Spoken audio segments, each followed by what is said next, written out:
പുറത്തേക്ക് വരണം നിന്നോട് പറഞ്ഞിട്ടില്ലായിരുന്നോ? ഇപ്പൊ എവിടെ പോയിട്ട് പരിപാടി? അത് ഞാനേ നമ്മുടെ പഞ്ചായത്ത് കുളത്തിലൊന്ന് കുളിക്കാൻ പോയതാ. എന്റെ ദൈവമേ, പഞ്ചായത്ത് കുളത്തിൽ കുളിക്കാനോ? നീയോ വീടിന് പുറത്തിറങ്ങണെന്ന് പറഞ്ഞ നീ പഞ്ചായത്ത് കുളത്തിൽ എന്തായിട്ട് കുളിക്കാൻ പോയോ? ഓ എന്റെ ചേട്ടാ, അപ്പോഴല്ലേ നിങ്ങളുടെ അമ്മ വന്ന് പറഞ്ഞത് ഇവിടെ പൈപ്പിൽ വെള്ളമില്ലെന്ന്. എന്നാ അടിക്കാൻ പാടില്ലായിരുന്നോ? അയ്യോ, എന്നാ പൈപ്പിൽ വെള്ളമില്ലെന്ന് പറഞ്ഞതിന് ഭർത്താവിന്റെ അമ്മയെ തല്ലി എന്നുള്ള പേര് എനിക്ക് കേൾക്കാൻ വയ്യ. എന്റെ അമ്മേനെ തള്ളുന്ന കാര്യമല്ല പറഞ്ഞേ, നിനക്ക് മോട്ടടിക്കാൻ പാടില്ലായിരുന്നോ? ദേ ഒരു കാര്യം ഞാൻ പറയട്ടെ, ഇനിയിപ്പൊ മോട്ടർ അടിച്ചില്ലെങ്കിലും വെള്ളം ഇല്ലെങ്കിലും ഒന്നും ഒരു കുഴപ്പമില്ല.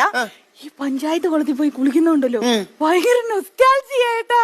നിനക്ക് എനിക്കറിയാം, നിനക്ക് നൊക്ലാറ്റിയൊക്കെ ഉള്ള ആളാന്നുള്ളവരും. ഒരു കാര്യം ഞാൻ പറഞ്ഞേക്കാം, ഇനി നീ പഞ്ചായത്ത് കുളത്തിൽ കുളിക്കാൻ പോയാ ഞാൻ ഊളിയിട്ട് വന്നതിനെ കാച്ചുകുത്തിയാൻ കുത്തിക്കുന്നു.